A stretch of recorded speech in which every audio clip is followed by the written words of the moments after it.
Les questions sont posées.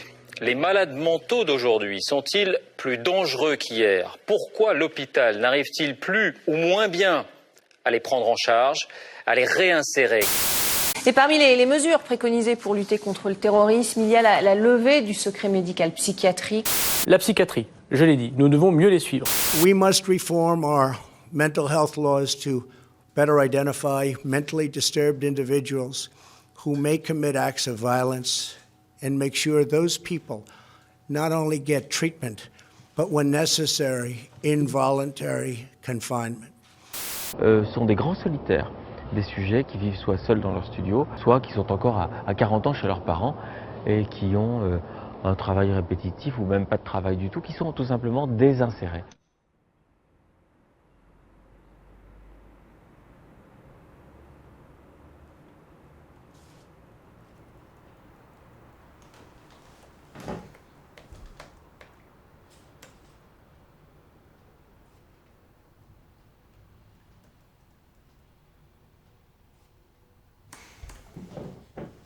Faire peur.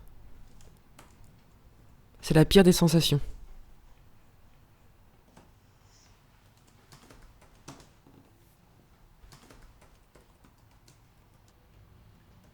C'est un cercle vicieux. On s'isole. Alors on perd toute crédibilité. À vrai dire, on ne sait plus quoi faire ou quoi dire pour être crédible.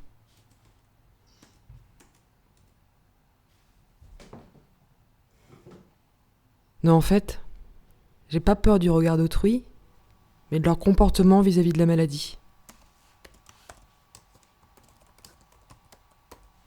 Et j'ai plutôt peur de moi-même. J'ai peur de perdre foi en la vie. Et puis on se sent fautif, et de manière générale, on aura toujours tort. Moi, j'ai toujours l'impression que mes choix, mes décisions sont remises en question. Comme si j'étais plus capable d'être libre. Comme si ma personne n'était plus acceptée. Pourtant, quand je m'exprime, j'ai l'impression d'être claire.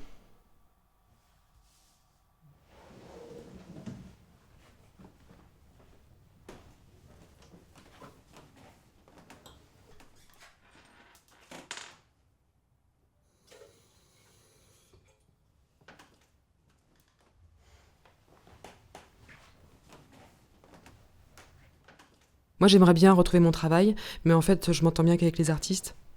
Parce qu'avec eux, il n'y a pas de jugement. Juste de la découverte. On s'accepte avec nos différences. On se sent écouté et compris. Rassuré. Et puis je crois que ma différence se voit. Je comprends pas la même chose que tout le monde. Ils me disent de faire un effort, d'avoir plus de volonté.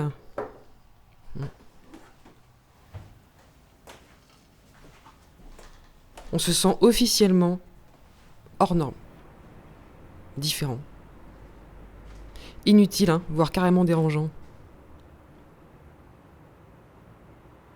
Mais après tout, est-ce une forme d'intelligence émotionnelle ou un fardeau mental? Est-ce que le fait de percevoir une autre réalité fait de moi une personne différente ou une personne malade? Est-ce que c'est une maladie à vie, dont on ne guérit pas? Est-ce que je pourrais avoir des enfants? Suis-je néfaste pour la société?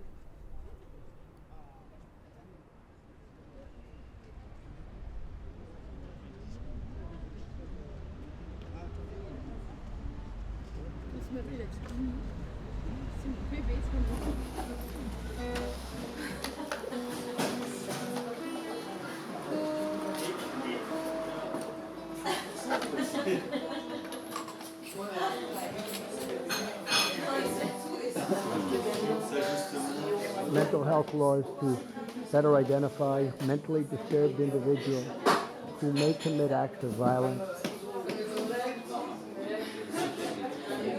Et qui ont un travail répétitif ou même pas de travail du tout, qui sont tout simplement désinsérés. Ce qui est le plus vu sur la psychiatrie, quand on tape sur Internet, c'est des paroles de politique. Dis donc.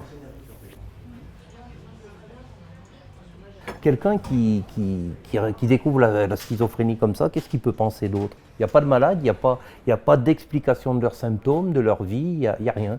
Et en plus, c'est tous apparemment des fous dangereux, quoi. This man is insane. Take him away. Et vous savez fort bien, mieux que moi, que des patients dont l'état s'est stabilisé pendant un certain temps peuvent soudainement redevenir dangereux. Il doit avoir un problème mental. Nous devrions le montrer à un spécialiste, Linda.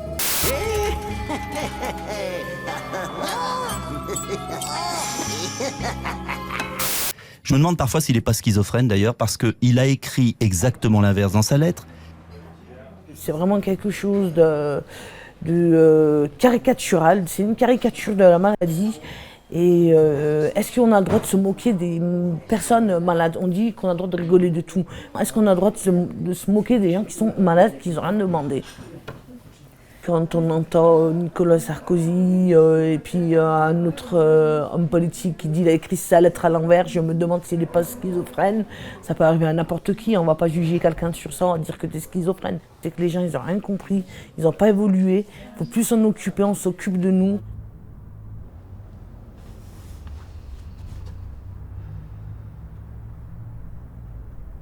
Néfaste. Elle pensait, vous lui avez demandé si elle pensait ça avant? J'aimerais savoir ce qu'elle accole au mot néfaste en plus, cette jeune femme, parce que néfaste c'est vaste, si c'est dangereuse, si c'est parasite, si c'est contaminante, je ne sais pas ce qu'elle a voulu dire exactement, mais à la société, leur rappeler que s'il y a des gens qui souffrent de troubles comme ça, c'est eux qui souffrent d'abord avant de faire souffrir les autres, et ils sont plus dangereux pour eux-mêmes que pour les autres, et que si on parle de psychiatrie, on parle de médecine. On ne parle pas de justice. La justice, c'est autre chose. Il y en a peut-être schizophrènes qui sont usagers de la justice parce qu'ils ont commis des actes délictueux ou criminels. Mais quand on parle de psychiatrie, on ne parle pas de confiscation du futur. Et la médecine, elle a pour but de soigner, on parle de rétablissement. Ça a une vue thérapeutique, de soins, de guérir.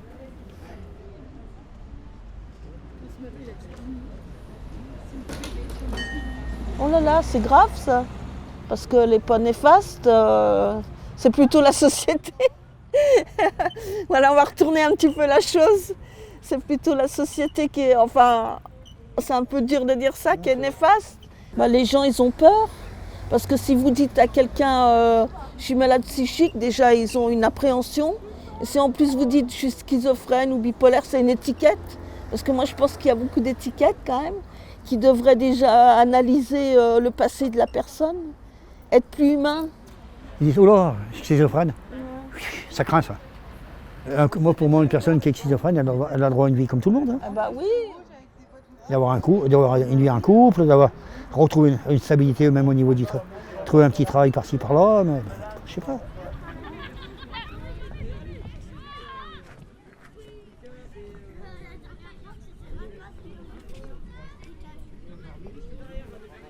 Et je pense pas que la société, elle soit néfaste. Je pense que la société, elle fait ce qu'elle peut. Non, la société n'est pas un danger, n'est pas une source de danger, non, je pense pas. Même si ça le devient par rapport à certains comportements, par rapport à cette stigmatisation, mais en fait, en soi, je pense pas que la société soit mauvaise. C'est triste de se dire qu'on peut se considérer comme néfaste parce qu'on a une maladie. Mais je pense que quand on a une vie normale, bien rangée, pourquoi d'un seul coup on deviendrait néfaste? Je veux dire, la personne, elle ne change pas en elle-même. Donc, si c'était quelqu'un de bien avant, pourquoi ça deviendrait quelqu'un de mal? Pour moi, ce qui pose problème dans notre société, c'est le regard que l'on porte, le jugement que l'on porte sur les personnes, malades ou pas malades. C'est le problème, on est tous différents, on devrait pouvoir tous s'accepter avec nos particularités. On évite cataloguer, on évite classer, on évite, voilà. Je me suis beaucoup posé la question de la stigmatisation parce que je comprenais même pas vraiment le titre du film. Non, la stigmatisation, c'est... Oui, il y a des Il y a des préjugés, moi j'utiliserais plus ce mot-là parce que stigmatisation, ça ne me parle pas trop. Il y a différentes sortes de troubles psychiques. Et il y a différents états dans lesquels on est. Parce qu'il y a des gens qui sont beaucoup plus stabilisés, il y a des gens qui ne sont pas violents déjà, en psychiatrie, et qui du coup n'ont pas besoin forcément d'être enfermés, qui ont juste besoin d'aide en fait. Et en plus, comme la maladie est assez souvent très évolutive, c'est difficile de faire des diagnostics, c'est difficile de comprendre. Les personnes qui ont un trouble psychique, elles ne sont pas spécialement différentes. En fait, oui et non, parce qu'en fait, à la fois, il y a une difficulté à être avec les autres et à passer inaperçu, mais en même temps, on reste des humains, on est tous des humains et il y en a qui sont beaux, il y en a qui sont moches, il y en a qui sont... Enfin, on a tous nos caractéristiques et pour moi, c'est plus une caractéristique d'une personne.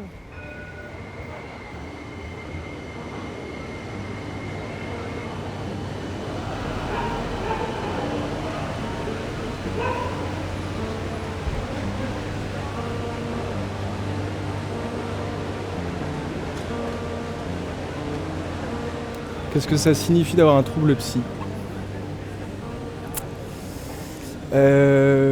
Ça signifie, je crois, être en situation de vulnérabilité ou de fragilité psychique. Ça peut être les burn-out, ça peut être la dépression, la bipolarité, les troubles psychotiques dont la schizophrénie, ça peut être les troubles anxieux, les TOC, les stress post-traumatiques. Je pense que les personnes qui ont besoin d'aide ne demandent pas d'aide à cause de ces problèmes de stigmatisation. J'entends beaucoup trop de personnes qui disent non mais moi je vais pas voir un psy, c'est n'importe quoi. En fait non, on a juste tous besoin d'aide parfois, pas tous heureusement, mais il y a des gens qui ont besoin d'aide et c'est pas parce que, faut pas avoir peur. Pour moi, c'est ça. Est-ce que les gens qui ont un trouble psy sont différents ? J'ai envie de te dire oui et non, parce qu'on est tous différents et que la folie, ça veut rien dire pour moi, tu vois.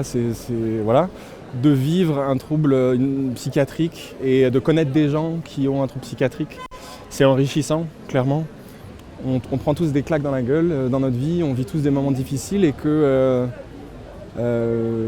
ça permet de voir d'une qu'on n'est pas seul.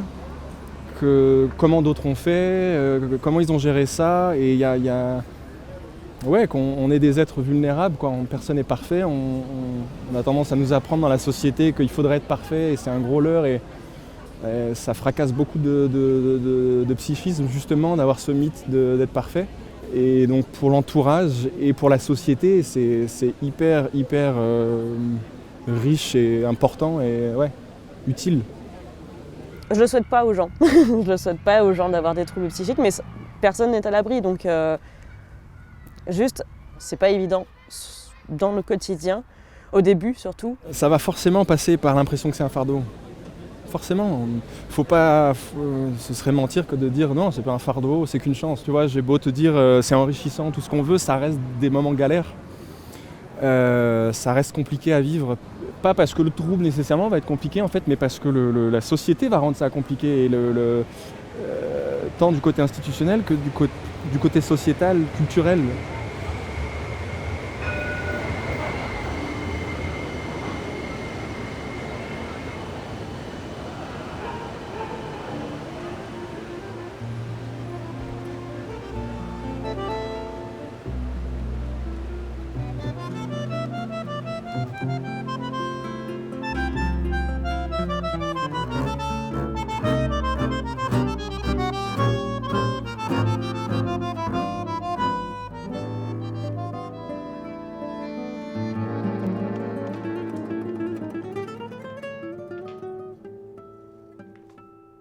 Si les personnes qui ont une maladie psychique pensent qu'elles peuvent être néfastes pour la société ou se posent la question, on peut se demander quand même pourquoi elles se posent cette question. Après, je pense qu'il y a vraiment un rejet de la société de tout ce qui n'est pas lisse, tout ce qui n'est pas compris tout de suite. Moi, la question que je me pose, c'est est-ce qu'il faut protéger la société des personnes malades ou est-ce qu'il faut protéger les personnes malades de la société? Voilà. Mais est-ce que c'est pas la société qui est dangereuse aussi et qui peut rendre parfois malade? Peut-être que la question, ça serait bien de la poser dans les deux sens, pas toujours dans le même sens.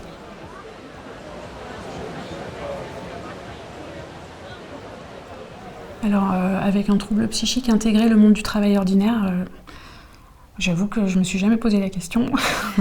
Je pense que le monde du travail, il peut être assez violent aussi. Je pense que c'est des personnes qui peuvent être rejetées facilement. Après, dans un monde où tout est beau, ouais. Mais je pense que ça peut être compliqué entre la difficulté de la personne d'avoir à nouveau confiance en elle aussi. Parce qu'il y a plein de gens qui travaillent tous les jours avec un trouble psy stabilisé et personne ne le sait. Donc il faut aussi que ces personnes arrivent à reprendre confiance en elles pour pouvoir lutter contre les exigences, ou avoir les exigences en face et arriver à y répondre, ce qui je pense est difficile. L'entreprise, à mon avis, elle veut des gens qui sont efficaces, qui sortent d'un moule bien particulier selon ce qu'il y a à faire, et il n'y a rien qui doit dépasser, quoi. Enfin, c'est ma vision des choses. C'est difficile d'admettre dans la société actuelle que quand tu es en difficulté, de le reconnaître et de demander de l'aide. Il y a une honte, tu vois, c'est un truc associé, quoi. Tu vois, j'ai un trouble psy, c'est tabou, et je suis le parent de quelqu'un qui a un trouble psy ou le frère ou quoi. C'est compliqué de demander de l'aide parce que ça nous remet en question et qu'on retombe dans ce même schéma de j'ai probablement merdé, on se met une culpabilité qui est inadaptée, tu vois. Que non, bien évidemment, on n'est pas dangereux pour la société parce qu'on a un trouble psy. Et que, au contraire, et c'est ce qu'on disait tout à l'heure, c'est une richesse et que ouais, on est tout l'inverse d'un danger, quoi, en fait. Moi, ce que je pense qui est important, c'est déjà d'une manière générale de pouvoir parler de comment se faire aider, de comment, que ce soit en crise, en grosse crise ou pas en grosse crise, au quotidien, comment se faire aider quand ça va moins bien. Et c'est vrai que de pouvoir anticiper les périodes où on ne peut pas s'exprimer, j'ai envie de dire, c'est comme un don d'organes. Quand on est mort et qu'on veut donner ses organes, on peut plus le dire. Le fait de l'écrire, c'est génial. Donc ouais, moi je suis carrément pour ce genre de démarche parce que ça peut que être bénéfique. Et de savoir que quand je vais décompenser, si je décompense, la prochaine fois, je sais ce qui va se passer. Ouais, probablement tu diminues le nombre de décompensations déjà aussi, ou tu en diminues l'intensité, tu vois, parce que tu sais un peu où tu vas.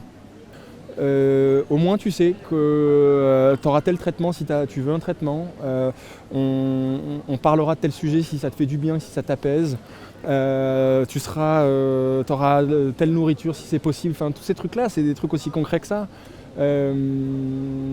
Toutes ces modalités-là, quoi, c'est crucial.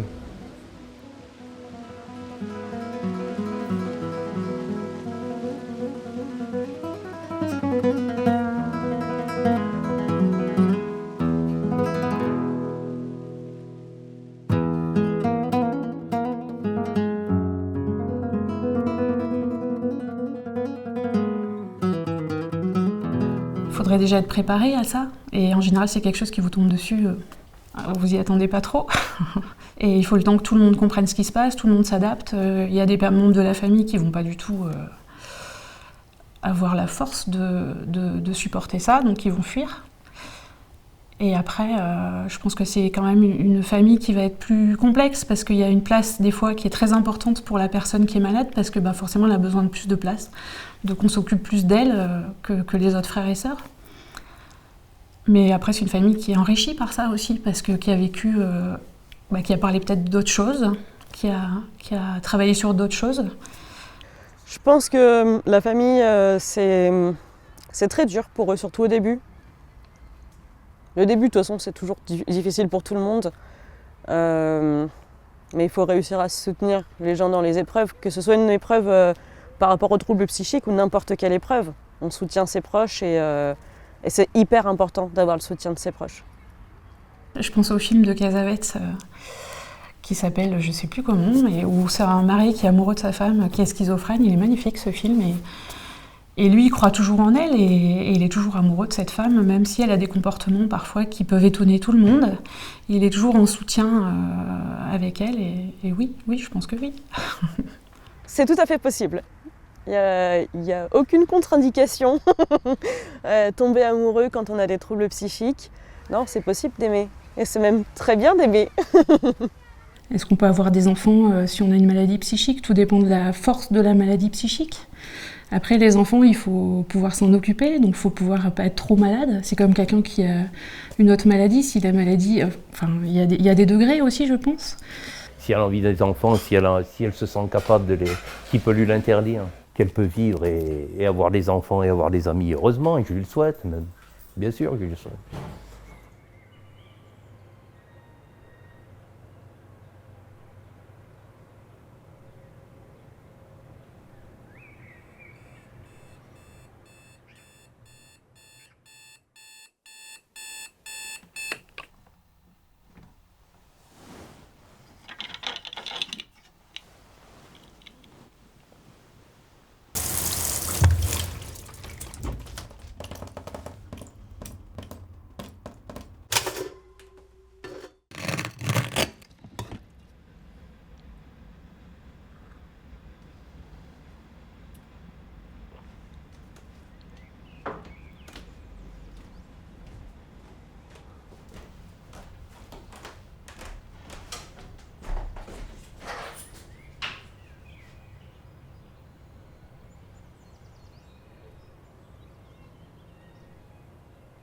Il faudrait qu'elle arrive à... Enfin bon, ça c'est difficile à dire à quelqu'un.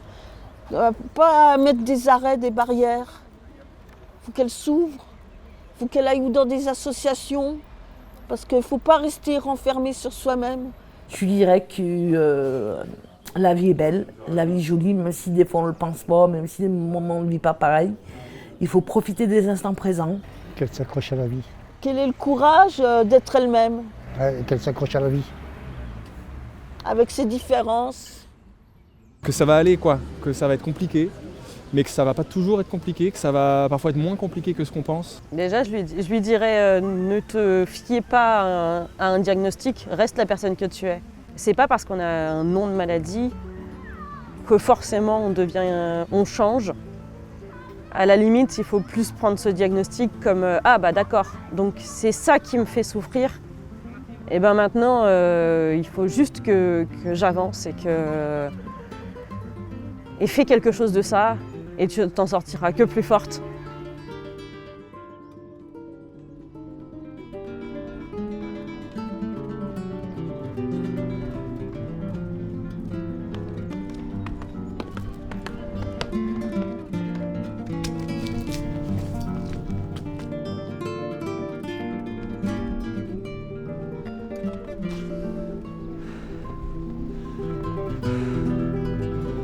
Vis tes rêves et oublie tout ce que tu peux voir qui est négatif pour toi.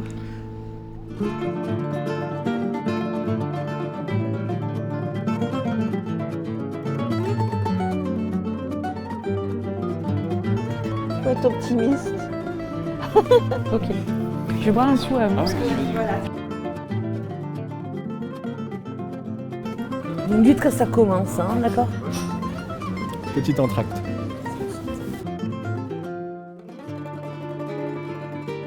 C'est vous si vous voulez approfondir certaines choses. Oui, et puis j'ai pas l'habitude de parler devant un micro, voilà. Donc.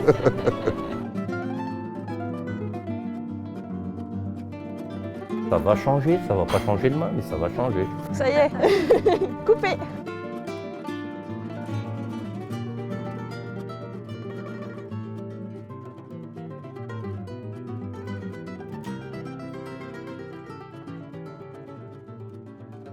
Mais donner la parole aux gens qui sont concernés. Enfin, c'est un peu beaucoup.